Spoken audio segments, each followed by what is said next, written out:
Hello दोस्तों, स्वागत है आप सभी का स्टडी राइज यूट्यूब चैनल पर।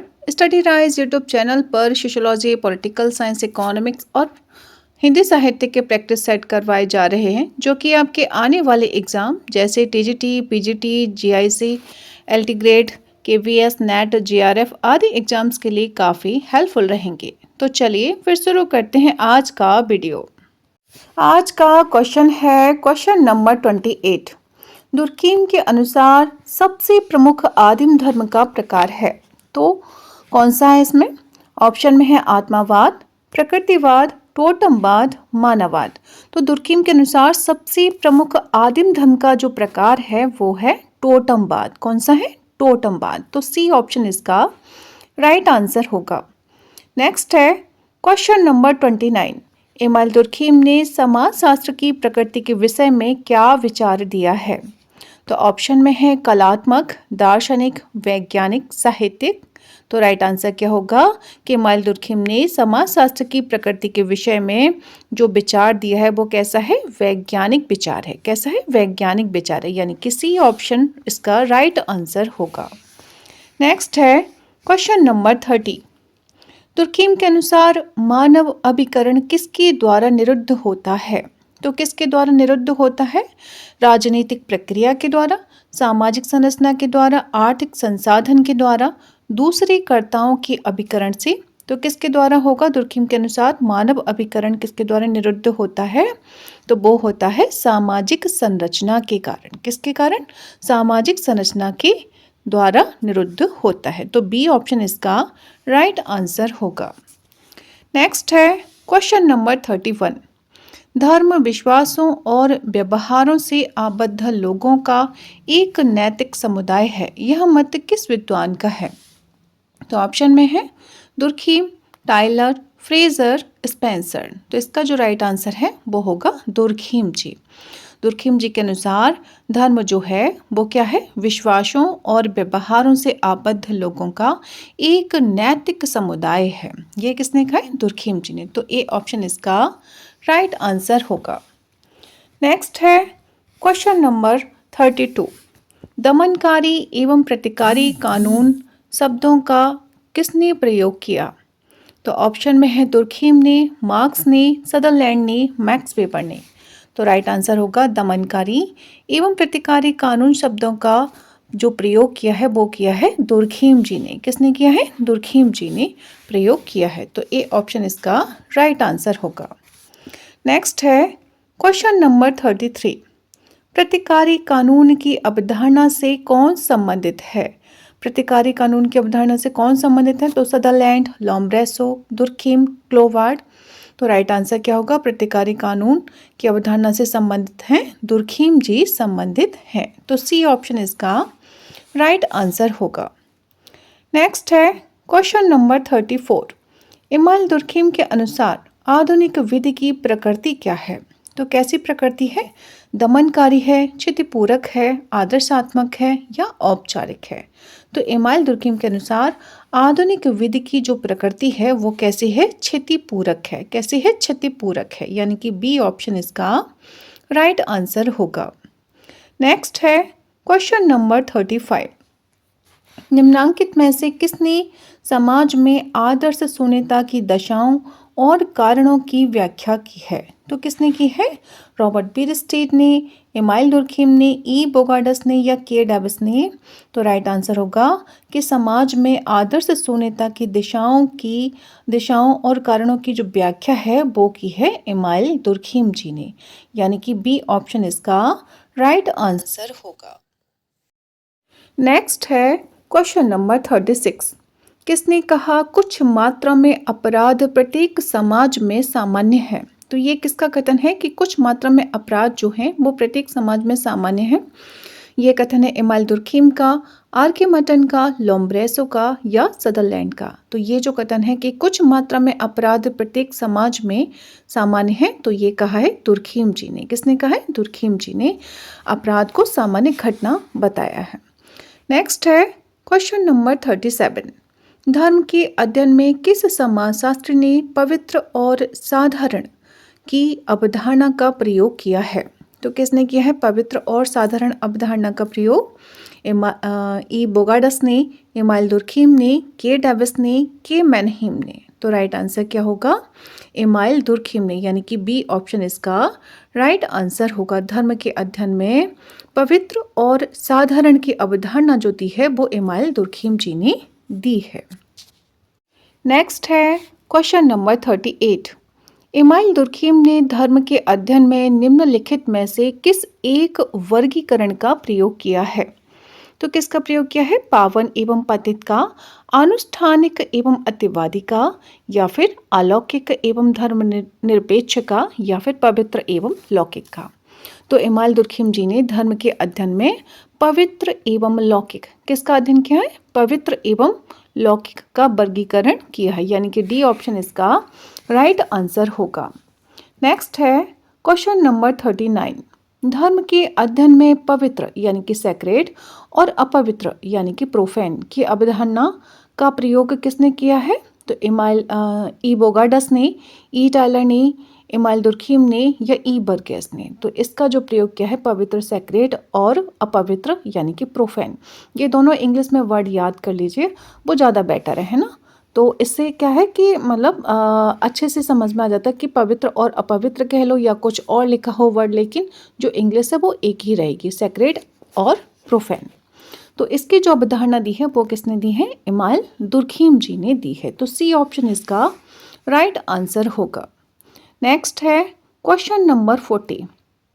धर्म को पवित्र एवं अपवित्र के बीच अंतर के आधार पर किसने परिभाषित किया है? तो ऑप्शन में है Malinowski, C Levi Strauss, A R Radcliffe Brown, Emile Durkheim. तो राइट आंसर आपको पता है क्या होगा? Option number D, Emile Durkheim ji ने। नेक्स्ट है क्वेश्चन नंबर 41। सैक्रेड और प्रोफेन, पवित्र और अपवित्र की अवधारणा किसने दी है? तो क्वेश्चन रिपीट हो गया, आपको पता है इसका आंसर क्या होगा? स्पेंसर, वेबर, सोरोकिन या दुर्खीम। तो राइट आंसर होगा ऑप्शन नंबर डी, दुर्खीम ने दी है। ये अवधारणा जो है सैक्रेड और प्रोफेन की अवधारणा किसने दी है? दुर्खीम जी ने दी है। नेक्स्ट है क्वेश्चन नंबर 42। किसने आत्महत्या का व्यापक अध्ययन किया है? तो किसने किया है आत्महत्या का व्यापक अध्ययन? मैक्स वेबर ने, इमाइल दुर्खीम ने, पी ए सोरोकिन ने, या कार्ल मार्क्स ने। तो राइट आंसर होगा option number B, Emile Durkheim ji ने आत्महत्या का व्यापक अध्ययन किया है। नेक्स्ट है क्वेश्चन नंबर 43। समाजशास्त्र में आत्महत्या का सिद्धांत किसने प्रतिपादित किया है? ऑप्शन में है email Durkheim, Herbert Spencer, max weber, या फिर इनमें से कोई नहीं। तो राइट आंसर क्या होगा? समाजशास्त्र में आत्महत्या का सिद्धांत जो प्रतिपादित किया है वो किया है इमाइल दुर्खीम जी ने, यानी कि ए ऑप्शन इसका राइट आंसर होगा। नेक्स्ट है क्वेश्चन नंबर 44। दुर्खीम के मतानुसार आत्महत्या की व्याख्या होती है, कैसे होती है? सांस्कृतिक कारणों द्वारा, शारीरिक कारणों द्वारा, मनोवैज्ञानिक कारणों द्वारा, या सामाजिक कारणों द्वारा। तो इसका जो राइट आंसर होगा कि दुर्खीम के मतानुसार आत्महत्या की व्याख्या होती है वो होती है सामाजिक कारणों के द्वारा। किसके द्वारा? सामाजिक कारणों के द्वारा। तो डी ऑप्शन इसका राइट आंसर होगा। नेक्स्ट है क्वेश्चन नंबर 45। दुर्खीम के अनुसार निम्नांकित में से कौन आत्महत्या नहीं है? तो ऑप्शन में है अहमवादी आत्महत्या, स्वाभाविक आत्महत्या, परार्थवादी आत्महत्या, या विसंगतिजन्य आत्महत्या। तो दुर्खीम जी ने जो बताई हैं आत्महत्या के जो प्रकार बताए हैं वो 3 प्रकार बताए हैं। कौन कौन से बताए हैं? अहमवादी आत्महत्या बताया है, परार्थवादी आत्महत्या बताया है, और विसंगतिजन्य आत्महत्या बताया है, लेकिन स्वाभाविक आत्महत्या को नहीं बताया है। तो वही क्या होगा? हमारा राइट आंसर होगा, यानी कि बी ऑप्शन जो है स्वाभाविक आत्महत्या वो राइट आंसर होगा। नेक्स्ट है क्वेश्चन नंबर 46। निम्नांकित में किसने आत्महत्या के प्रकारों का वर्गीकरण किया है? तो किसने किया है? ऑप्शन में है दुर्खीम, कॉन्ट, मार्क्स, वेबर। तो राइट आंसर क्या होगा? Option number A, Durkheim. Durkheim ji ने आत्महत्या के प्रकारों का वर्गीकरण किया है या वर्णन किया है। नेक्स्ट है क्वेश्चन नंबर 47। आत्महत्या समाज के नकारात्मक दबाव का फल है, यह किसने कहा है? तो ये जो कथन है वो किसका है? दुर्खीम का है, फ्राइड का है, पार्सन्स का है या मैक्स प्लैंक का है? तो राइट आंसर क्या होगा? आत्महत्या समाज के नकारात्मक दबाव का फल है, ये कथन है दुर्खीम जी का। किसका है? दुर्खीम जी का। तो ए ऑप्शन इसका राइट आंसर होगा। नेक्स्ट है क्वेश्चन नंबर 48। किसने कहा है कि आत्महत्या समाज के नकारात्मक दबाव का प्रतिफल है? तो ये क्वेश्चन रिपीट हो गया है, आपको आंसर बताइए क्या होगा? सिगमंड फ्राइड, मैकाइवर एवं पेज या एमाइल दुर्खीम या टालकट पार्सन्स? तो राइट आंसर क्या होगा? Option number C, Emile Durkheim. Next है क्वेश्चन नंबर 49। दुर्खीम के अनुसार मानक शून्यतावादी आत्महत्या परिणाम है, किसका परिणाम है? देखो, एक व्यक्ति का समाज या समूह में अत्यधिक घुल मिल जाना। बी है कठोर सामाजिक नियमाचारों, शिथिल समूह एकीकरण तथा अत्यधिक व्यक्तिगत दायित्व की भावना का होना। सी है नियमहीनता की स्थिति अथवा अपने आप को अकेला या समूह से कटा हुआ पाना। और डी है उपरोक्त में से कोई नहीं। तो इसका जो राइट आंसर होगा कि दुर्खीम के अनुसार मानक शून्यतावादी आत्महत्या परिणाम है, तो वो होगा नियमहीनता की स्थिति अथवा अपने आप को अकेला या समूह से कटा हुआ पाना, यानी कि सी ऑप्शन इसका राइट आंसर होगा। नेक्स्ट है क्वेश्चन नंबर 50। दुर्खीम ने किस अवधारणा का प्रयोग नहीं किया है? तो अहमवाद का, परोपकारिता का, आदर्श शून्यता का, अलगाव का? तो किसका अध्ययन प्रयोग नहीं किया है? तो वो अलगाव का प्रयोग नहीं किया है। ठीक है, तो डी ऑप्शन इसका राइट आंसर होगा। दुर्खीम ने अहमवाद, इगोइज्म का प्रयोग किया है और आदर्श शून्यता का भी किया है, परोपकारिता का भी किया है, लेकिन अलगाव का, एलाइनेशन का जो प्रयोग है वो किसने किया है? कार्ल मार्क्स जी ने किया है, दुर्खीम जी ने नहीं किया है। तो यही क्या होगा? राइट आंसर होगा। नेक्स्ट है क्वेश्चन नंबर 51। किस विद्वान को पहला अकादमिक समाजशास्त्री माना जाता है? तो ऑप्शन में है Auguste Comte, Karl Marx, Max Weber, Emile Durkheim. तो किसे माना जाता है अकादमिक समाजशास्त्री पहला? तो वो है एमाइल दुर्खीम जी को पहला अकादमिक समाजशास्त्री माना जाता है।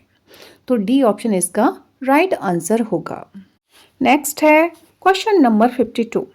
दुर्खीम के अनुसार कौन एक सामाजिक तथ्य की विशेषता नहीं है? तो जो नहीं है वो हमें बताना है। ऑप्शन में देखते हैं। सामाजिक तथ्य की प्रकृति अमूर्त होती है, सामाजिक तथ्य व्यक्ति से बरहा होते हैं, सामाजिक तथ्य में बाध्यता की विशेषता होती है और सामाजिक तथा व्याधिकीय तथा सामान्य दोनों प्रकार के होते हैं। तो इसमें पूछा है कि दुर्खीम के अनुसार कौन एक सामाजिक तथ्य की विशेषता नहीं है? तो इसमें ए ऑप्शन जो है सामाजिक तथ्य की प्रकृति अमूर्त होती है, ये विशेषता इसकी नहीं है। तो यही क्या होगा? राइट आंसर होगा। ए ऑप्शन इसका राइट आंसर होगा। तो फ्रेंड्स, आज के लिए बस इतना ही। मिलते हैं नेक्स्ट वीडियो में। तब तक पढ़ते रहिए और अपने लक्ष्य की तरफ आगे बढ़ते रहिए। Thanks for watching my video.